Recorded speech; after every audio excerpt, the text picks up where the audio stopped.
It is 11 o'clock. Welcome back. This is Three Man Front on Jocks. Pat Landrum, Molly Conrad with you until 2 o'clock. Each and every week during this time, thanks to Crane Works, we are afforded the opportunity to discuss Alabama football with the voice of the Alabama Crimson Tide, Chris Stewart. Lift it, load it, grade it, grind it, move it, haul it, rig it, dig it, Crane Works, Rental Works, yeah! The big dog's got it. Crimson Tide Network's Chris Stewart on Three Man Front is brought to you by Crane Works. Lift it, buy it, rent it. The big dog's got it. And now, Chris Stewart. And Chris joins us on the Higginbotham Hotline. Chris, I hope you're doing well on this Wednesday. Hope your week 0 weekend was nice, quiet, and relaxing. It was. I got to play a little golf tournament with my son. We played awful, but I got to spend the time with him in a parent-child tournament out at Bent Brook, and I'm so locked in on game week that I'm talking to you from Greystone today at a charity tournament as well. So I'm really focused. Can you tell? Hey, that's okay. Hey, we all have our processes that we go through in which we get ready for the games. So I have no problem. We do. Well, if Bama's as dialed in as I am through the first 2 holes, we're in good shape. Okay, good. That's all I'm saying. Good. That's all I'm saying. Well, it's a beautiful morning to be out there. There's no doubt about that. Yes, definitely. I'm just curious, speaking of that week 0 weekend, did you get an opportunity to watch much football to kind of get you in the mood to this week, or is it that last deep breath before the long marathon, which is the season? It's a combination. I did not build my schedule around the games that were on, but I did make sure I got home, or when I was home, that I checked out games and couldn't get enough. And like everybody, I think week 0, you watch games that you may not ordinarily watch. Kansas State, Iowa State's not going to fire me up, and both are good programs. It's not a slight at them. It's just there's not a whole lot of interest. But while I'm on the golf course, kind of keeping an eye on the phone, my son was keeping me updated as to what was going on with K-State and the Cyclones, and then got in and watched a little bit, flipped through and watch what was on at night. So it was good to be able to watch and good to keep up with it. And I'm glad we've started. I will be more happy this Saturday than last Saturday about the games I'm getting to take in, or this weekend as opposed to last weekend. But, definitely glad to get going. Chris, as you start processing this Alabama FSU game mentally leading up to kickoff, if you're like the two of us, we start thinking about, or I guess just a college football fan, you start breaking down a game and thinking about it, all the different scenarios that you could see to try to prepare yourself for. When you look at the coordinator on the other side, Gus Malzahn, you look at the Alabama defense, Alabama's offense versus a new coordinator on the other side coaching their defense, game flow. What are your expectations, or one of your expectations as you look at this game a couple days out? Man, I think what I'm looking forward to seeing is Castellanos able to back up his talk, and is Alabama's defense truly going to make sure that all disrespect is dealt with?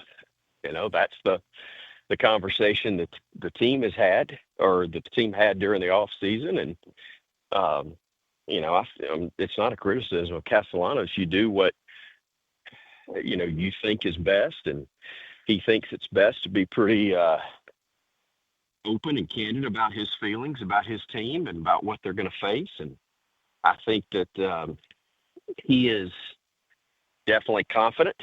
And I think it's Alabama's responsibility to make sure that confidence was not well advised.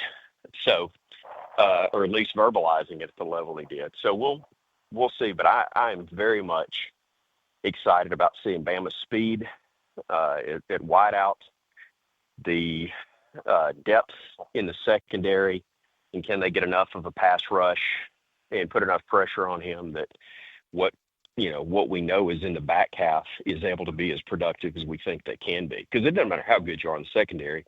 If quarterback's got all day to sit back there, you're not going to be real successful in pass coverage more than likely. So I'm excited to see what that front can do and let the secondary be as good as we know they're capable of. Chris Stewart joins us, the voice of the Alabama Crimson Tide, brought to you by Crane Works. Chris, I know this is not a sexy subject to many people that listen to the radio, but it is a very important facet of the game, and I'm talking about special teams. There have been reports during fall camp that Alabama, the competition has been healthy, but maybe just struggled a little bit, especially towards the mid part of fall camp. What can you tell us, or what have you heard in regards to the field goal kicking and the punting situation for Alabama? No, I think it's a fair conversation and understandable that when you lose the veterans that you lose at both spots, that you're going to have, it's just quite understandable that you're going to have concerns. You're going to be a little worried about what it actually looks like. And I can't, I have seen them in camp. I have seen some struggles. I've seen some successes, but I think the part that we all are waiting to see is, how do you do when the lights are on? How do you handle real pressure in your face? How do you manage what is a very good environment, such as the one you're going to have in Tallahassee? And can the guys who have won the job handle it when the lights are on, or in this case, when the sun's hitting you in the face? And so too are the Seminoles. But I think the capability is there. That's not a concern.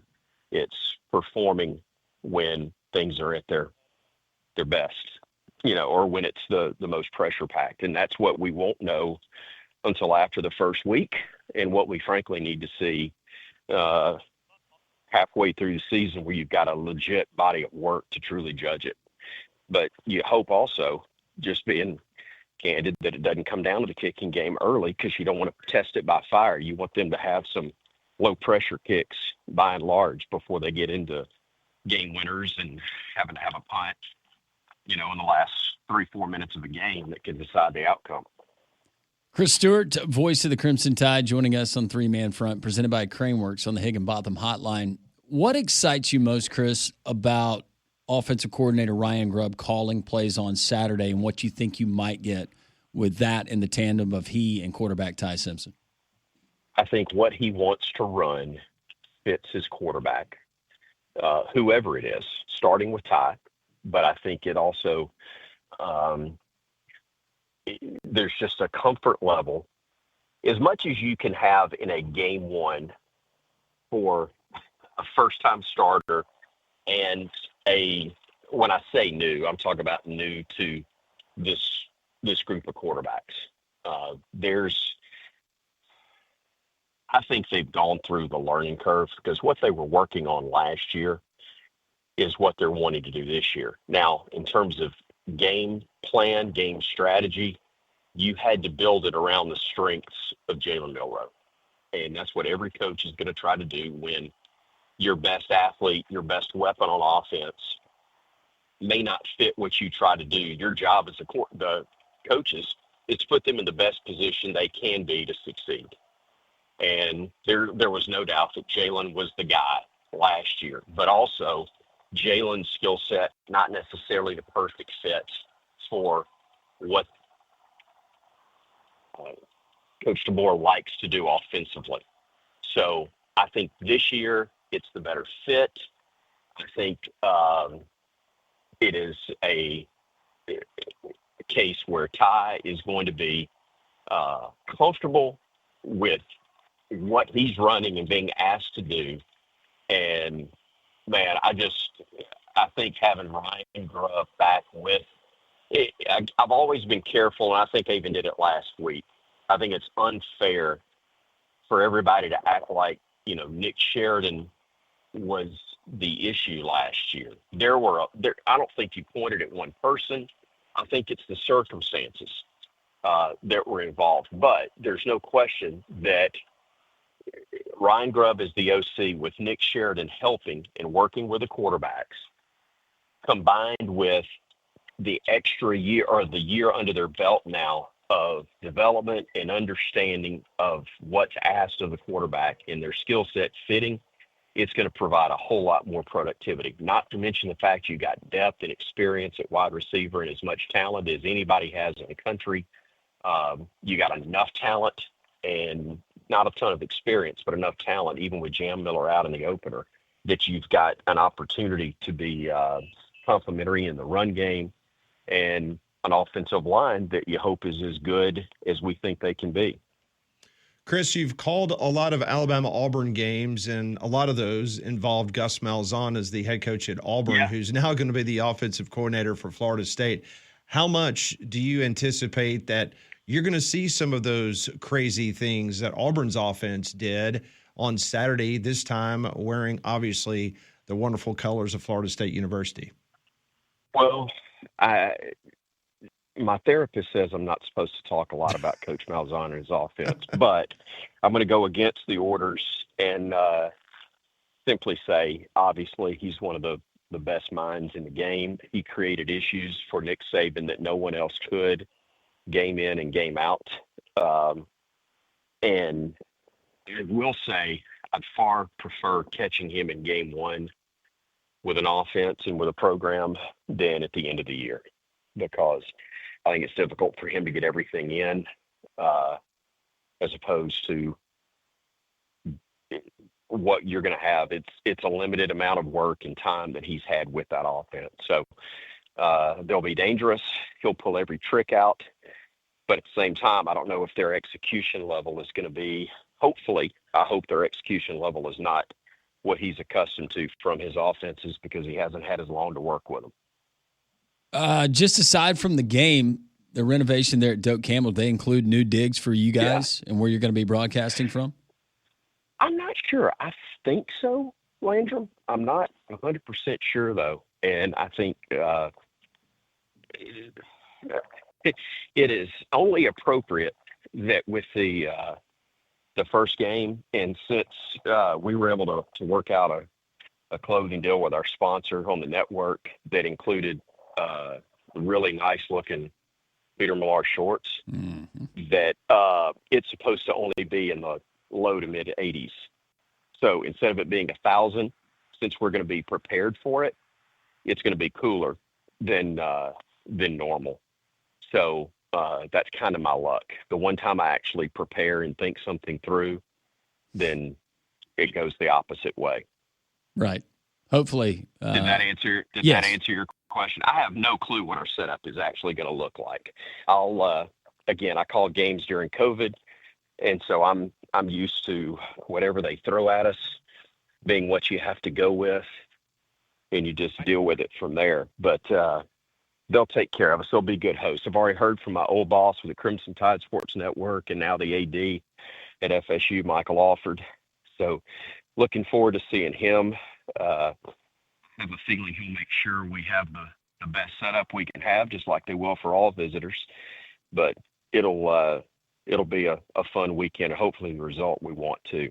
Well, speaking of being taken care of, our friends at Craneworks bring you every single week during the college football and basketball seasons, and they are just a mainstay. Whether it's in Tallahassee, Birmingham, the entire Southeast, Craneworks is certainly a brand and a name that you can trust. They do, and they got a lot of divisions, and Wasteworks is one of them, which is perfect for me to tell you about since I just hit a garbage tee shot while I was talking to y'all. Oh, man. Do another one. Did you buy mulligans for your team? We did. I've used one, made good use of it with a birdie, but my partners, I think, have got us in the fairway. Wasteworks, if you need a mulligan on your cleanups, how about that terrible segue? Wasteworks provides a roll-off dumpster rentals in the Birmingham area. They got a range of sizes and fast service. They are your source for local dumpster rentals. Go to wasteworksusa.com for a quote. Chris, enjoy the trip to Tallahassee. We will talk to you next week. It should be a fun weekend of Labor Day action around college football, including the big one down in Tallahassee. Enjoy your time. We'll talk to you next week. Guys, always appreciate you and excited to visit with you each week. Thank you, Chris. Appreciate it. Hit them straight. That is Chris Stewart joining us on the Higginbotham Hotline. You deserve solutions that are built for you. Higginbotham is your one-source solution for insurance, financial, and HR services. Well, as you're tailgating this college football weekend or this college football season, how many times have you said, well, I'm just going to have one, and then you realize it's mid-afternoon, you got a long day of games left, and you're not feeling your best? Well, I got a great alternative to alcohol. It's our friends at Mystic Beverage, made right here in the great state of Alabama. Whatever vibe you're trying to achieve, if it's like me, very busy college football season, high school football season, I need that pick-me-up late in the day. The Lift Blend has got the green coffee bean extract. It gives me all I want and doesn't leave me feeling queasy. But not only that, if you want to chill out, kind of have that mellow vibe, you can go with the High Hills, you can go with the Nirvanic or the Broadway. Great alternatives to alcohol. And again, made right here in the state of Alabama. Go to mysticbeverage.com. Mysticbeverage.com for more information. Always tell them Landrum from Jock sent you. We will get to your text messages, 205-834-9450 on the Courtesy GMC text line. If you would like to get a call or two in, we will welcome that as well. 1-800-239-WJOX. Oh, it's a great conversation with Chris Stewart, the voice of the Alabama Crimson Tide, as Florida State takes on the Tide this weekend. Appreciate Crane Works, David Upton, the guys always do a great job in college football. They sponsor Wimp Sanderson. They, of course, sponsor Chris Stewart right here on the program each and every week. Artec Tractor in Jasper, need to get by and see the guys. I'm talking about Jeremy and Greg right there just north of Jasper on Highway 5, artectractor.com. I am going to get my zero turn out very early on Saturday morning. Probably going to upset the neighbors because I could get that lawn cut before the games kick off Saturday morning. But you can be on a zero turn just like I did when I called Jeremy and Greg at Artec Tractor. I got me a Toro zero turn, and that has been a life-changing experience for me. They also have Cub Cadet, Gravely, Bobcat, Spartan. How about if you need a tractor? If you got a bigger plot of land, bigger than what I have in the suburbs, you can go Mahindra or Bobcat. Everything from those large home acreage to these small homesteads to large farms and even the hunting plots. Knowledgeable sales department. They're going to advise you on every purchase. Expert service department with years of experience. They can work on all types of mowers and tractors. Go to their website. It's what I did. It's how I got the ball rolling on my purchase. artectractor.com. Give you an option on everything you're looking at. And then you can just call Jeremy and Greg or go by and see them. They'll say hello to you and just tell them that the Jocks Crew sent you just north of Jasper on Highway 5. That's Artec Tractor. Any big takeaways from you? What Chris Stewart, voice of the Tide, just told us? Sounds like maybe the defense got a little attitude about Tommy Castellanos. Yeah. That's just my takeaway. No, that was the cake topper for me, is making him remember that those words and what he had to say about he goes against the best defense in the country every single day in practice, reminding him that there are other defenses out there. And that plays a little bit into why I feel pretty good about the game on Saturday. I think it was LT Overton who came out in the summer and basically, the couple of players that have addressed it have all had the same message, which is, okay, that's great. We know what he said. We're going to handle it on the field, which is what you want to hear, and that's how it should be handled. So I think a lot of people very interested to see if Tommy Castellanos can obviously talk the talk, but can he walk the walk? We'll find out. Yeah. Maybe one thing's for sure, that the Alabama folks can do their talking on the field and not have to worry with it. I will say, you did hear a lot of the same stuff last year, and obviously that didn't pan out super well. So hopefully this year's goes a little better, because they were saying a lot of the right things last year as well in the offseason, and it fell apart. So let's get to the text line, 205-834-9450, brought to you by Courtesy GMC and Trust. We'll go to courtesybirmingham.com as we got plenty of you that's chiming in on a myriad of topics this morning. Yeah, somebody asking, does Bama have any leadership on this team? Who would the leaders be? Well, Ty Simpson would be one. Deontay Lawson. Yeah, they were named captains. He was the signal caller on defense last year. No, Tim Keenan. I think maybe for some people it's just you have new faces that are maybe taking on leadership roles as opposed to... I think Jam Miller would be one of those leaders, right? Yeah, absolutely. But, I mean, you don't have, I guess, a guy like Malachi last year, right, who had played all 5 years and everybody was very familiar with in that way. Zach fires in. Go to hell, Alabama, 34-31. Go Noles. Thank you, Zach. Gavin asking, hey, Pat, do you think the Dogs, meaning Georgia, covered the 39.5 against Marshall? He goes on to add, history tells us no, but I think the most interesting thing for the game is if UGA can cover the minus 9.5 in the first quarter. First quarter, 9.5? I say yes. But the game, maybe not. This one coming in on the Alabama-Florida State game. 28-3 at the half is this listener's prediction. 42-17 final. There will be no doubt left. Leave no doubt. Rain forecast, apparel options, rain jacket, 70% chance of rain for the game. Is it a light rain? Is it going to be a steady rain? It's a good question. There's a difference in rain. There is a difference in rain. But I'll remind everyone, as every coach does, every single time this topic comes up during the season, when you get that weather game, that rain game, we practice with wet footballs. Yeah. Ty Simpson practices with a wet football. Yeah, he was asked about that yesterday. He kind of touched on it. Now, a wet football is different than Jalen Milroe in the Michigan game when the monsoon started. There's really no way to simulate that unless you go and practice in a car wash. Well, he looked like he was in a car wash when the sun was shining sometimes. So this is true. If you're Ty Simpson, you're like going, do I really have to put up with another like rainstorm in the state of Florida playing a football game? Yeah. Hopefully it doesn't go like that game did 2 years ago. That reminds me of one of my favorite, Al Borges, that was the offensive coordinator at Auburn. He had so many great quotes, but one of my favorite quotes that I ever heard, and you would appreciate this because it was one of Trustful Zone. He was talking about his quarterback, Brandon Cox. And he said Brandon Cox, he was talking about all the things he could do with throws and how smart of a player he was. And he said, yeah, we choose not, I'm paraphrasing, not to have him run, but if he ran through a car wash, he would drown. That's a great line. That's a great quote. So good. Al was fantastic. Al was 1 year. Again, think about this. Al Borges, like 1 year on the Feinbaum show, we had Al Borges was a weekly guest on the show. At Alabama, we had Ellis Johnson on the show. That's when Ellis was the defensive coordinator for Alabama. We used to have Charlie Stubbs on, the offensive coordinator at Alabama. Like all these coordinators, and we didn't have to pay them anything. No. It was like they wanted to come on and talk ball. It was great. And Al was great. Borges was fantastic. Yeah, we would have on from Alabama, we had Chris Thurman. You remember him? Yep. On that staff. He was great to get to know. Greg Knox at Auburn. Mm-hmm. Some of those coaches, they just say, hey, call me. Call me. Here's my cell. Call me whenever you want to do it. Now it's a lot different. One of my favorite was Joe Panunzio. Joe came over from Ole Miss with Tommy Tuberville. Yeah. And Joe would do stuff with us on the show. And then Joe ended up towards the back end of his college career because he had, he spent some time in the NFL with the Philadelphia Eagles. But he came back and he worked at Alabama with Nick Saban.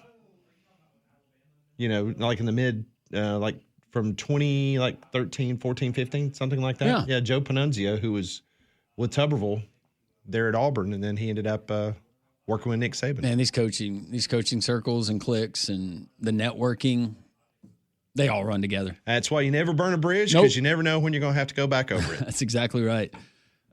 Joseph responding to Zach, the Go to Hell Alabama tweet or text, and he says, Zach, you're an idiot. RTR for life, ! That's the football fans I know.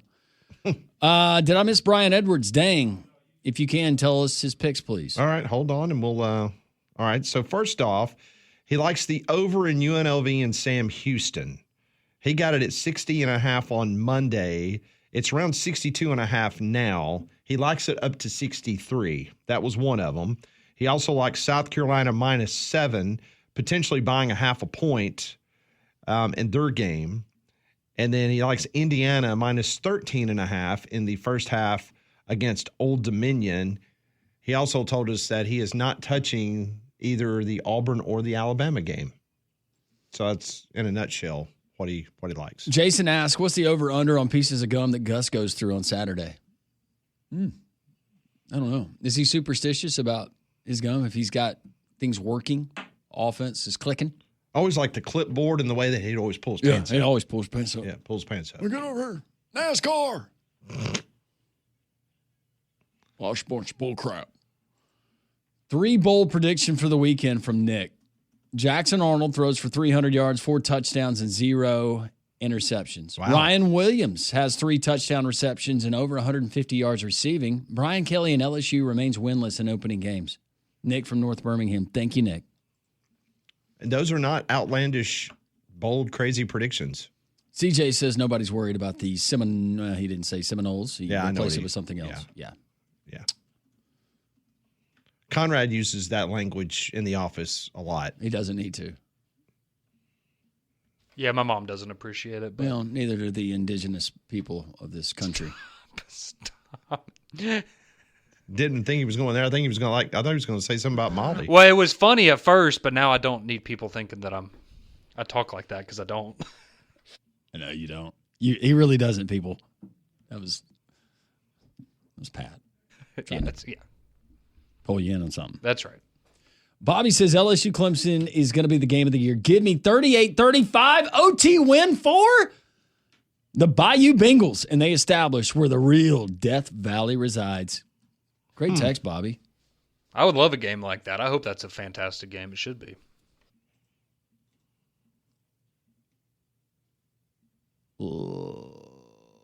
Let's raise bail money and get Roll Tide Willie to hijack the horse before the game. Renegade. Something tells me that Roll Tide Willie has ridden a horse before. The question I would have is how long could Roll Tide Willie stay on the horse? My question is, what happened to Roll Tide Willie? I mean, he's still out there, but it's just, he was everywhere. House settlement, man. And now it's gone. Revenue. He got Ryan Williams to Tuscaloosa and said, I'm done. Yep.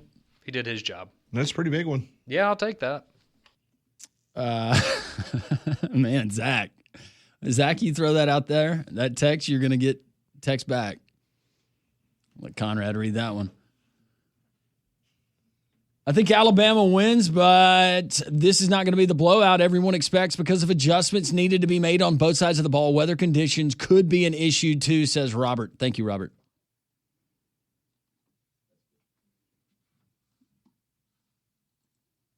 Y'all Alabama fans just fail to realize y'all have claimed more than any other team in the nation.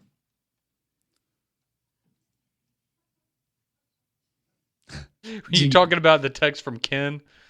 Maybe so. That was a great way to phrase that, though. It is. I'm not going to read it, but I've used that word as a substitute before. yeah, it's great. Which is great, unless it's your first name. Correct. Jamie Pawpaw Bailey, straight out of Alex City. Bama 35, FSU 20, Auburn 27, Baylor 31.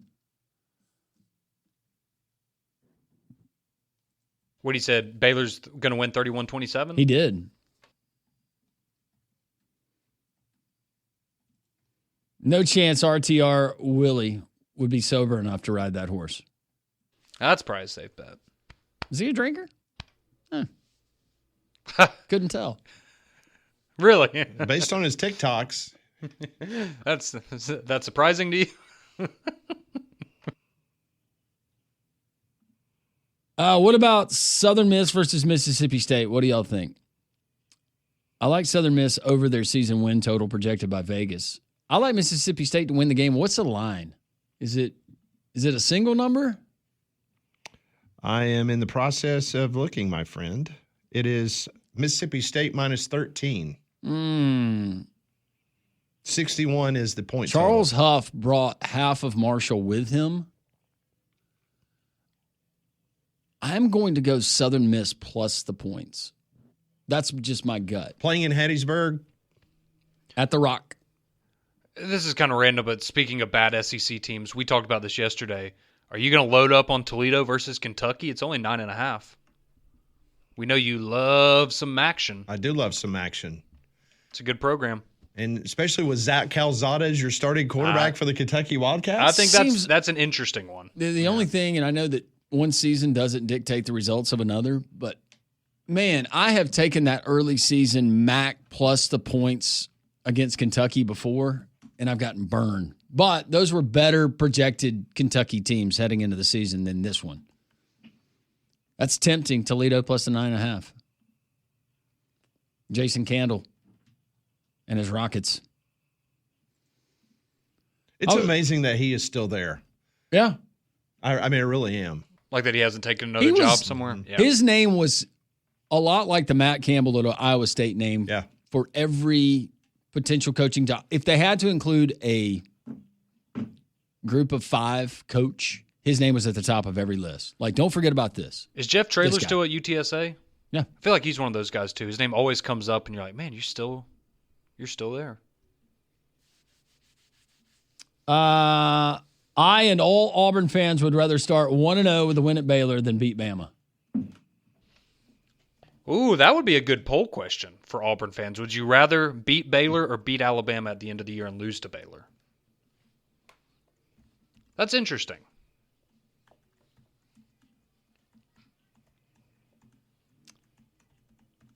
Ask Kalen DeBoer what time it is. You get a roundhouse kick to the face, RTR. I don't know what that means. I don't either. Does he like to kick people? Is he into karate? It's Urban Meyer, not Kalen DeBoer. Is he into the martial arts? Maybe so. All right, continue to send the text. We got a bevy of texts that we'll get to. We'll try to clean up here on this Wednesday as we continue. David Smoke from out in Waco. We're going to talk Auburn-Baylor, that particular matchup we're going to get on Friday. 3-man front, Jocks. All right, so the SEC coaches teleconference is going on as we speak. A couple of headlines coming out of Kalen DeBoer just a few moments ago. And it could be one to pay very close attention to. Tim Keenan, who almost broke mine and Landrum's hands at SEC Media Days.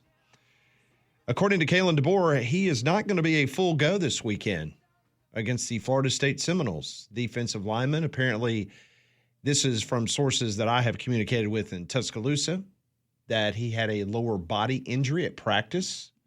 He is going to be okay. It's not a season-ending type situation, but he was banged up enough to where, as Kalen DeBoer put it, he will be not a full go on Saturday. Also, Kalen DeBoer says that Jaden Roberts, the offensive lineman, he has been practicing, very limited, and is making progress, but a lot of the same and nothing more than that really on the update.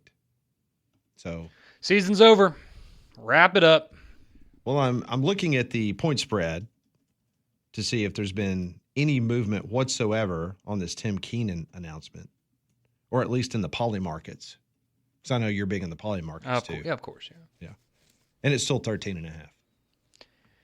Jeremiah Beeman, you're our lucky winner of needing to step up and contribute on Saturday in Tallahassee. Listen to you quoting the depth chart. It'll be fine. Molly doesn't believe you.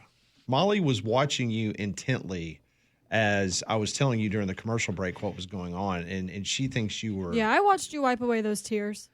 Oh, I was disgusted by something else. Oh, it wasn't Tim Keenan's injury. No, It was something else. It was something else. Will it be in the worst thing I've seen later? No, but we are going to have a very interesting one later. Did you like that one? I did. I'd seen a little snippet of that last night. I didn't read it until this morning. I'm glad to know that because most of the time you like the dirty stuff. Mm-hmm. And so this one's... No, it's not dirty. It's just... No, it's bad, but it's not disgusting. No, it's entertaining, though. Yeah. Yeah. It's more intriguing than disgusting. Yeah. But... Watch out for scammers, people. Yeah. You never know. Not good. So Open Doors, that is the company, the NIL, that you can go and you can look at statistical data of these NIL deals with athletes. They put out a graph a little bit earlier this morning. It's pretty interesting how they have a revenue share budget allocation by position group in each conference based on the NIL. And it's interesting that the Big 12 allocates more money percentage-wise to the quarterbacks than the SEC, Big Ten, or the ACC. Pretty interesting. 23.1% of the NIL budgets in the Big 12 go to a quarterback, where only 15.1% in the SEC. Very interesting. Now, keep in mind, not all conferences slice their pie the same way, so to speak, but seeing the Big 12 paying more of a percentage on their quarterbacks than the Big 10 or the SEC. Matter of fact, the Big 10 was dead last of the four Power 4 conferences, spending 14.4% on a quarterback. The Big 10 was? Yes, okay. The Big 10 was. So the Big 10 is spending less on quarterbacks. Yep. The SEC was third lowest of the Power 4.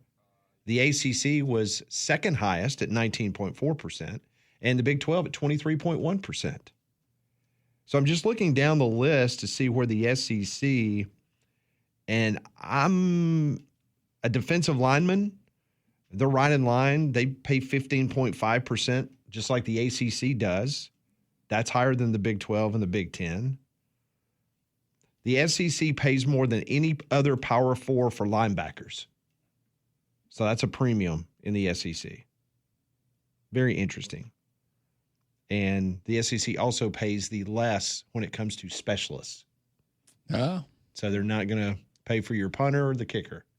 That was Nick Saban's philosophy at one time, right? I mean, unless you're... I bet the Big Ten pays the most. Oh, I guess that was pre-NIL, but... You're absolutely right. They do. The Big Ten pays 2.4% of their NIL budget to a specialist.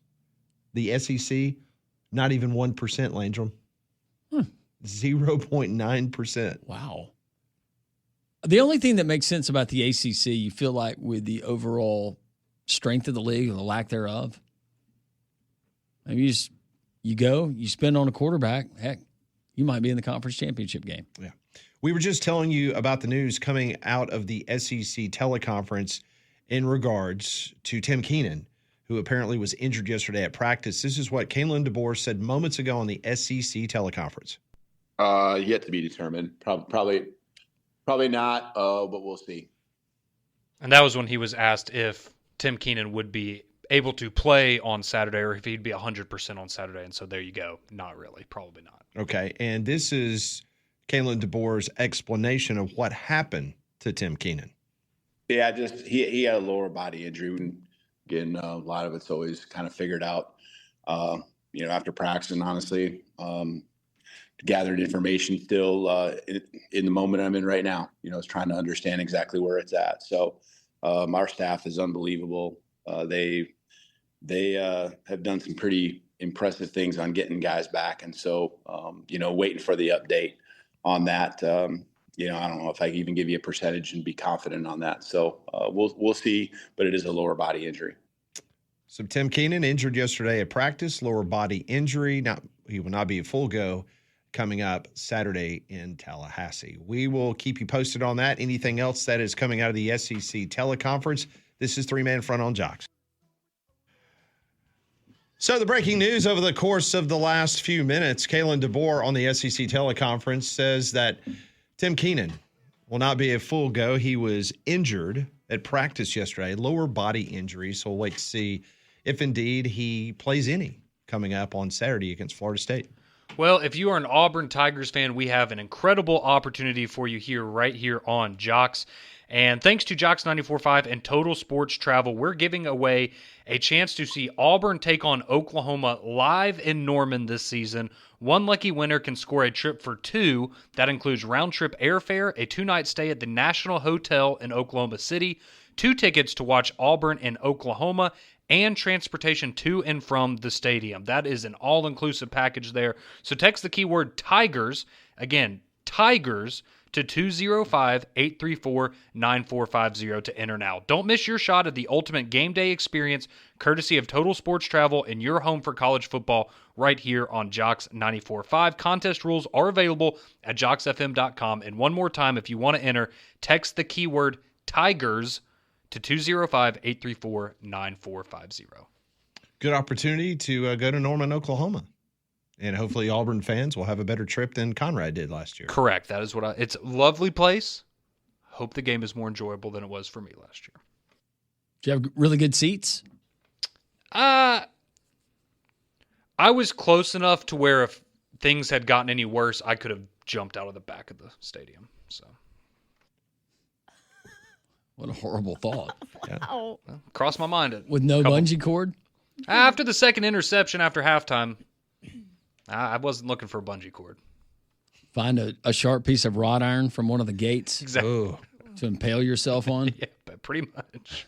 Man. That's tough. Pretty much. Well, at least you had the how many hour ride to look forward to? Yeah, the going great home? part was we only had to wake up and take a 10-hour drive home. Oh, gosh. That sounds miserable.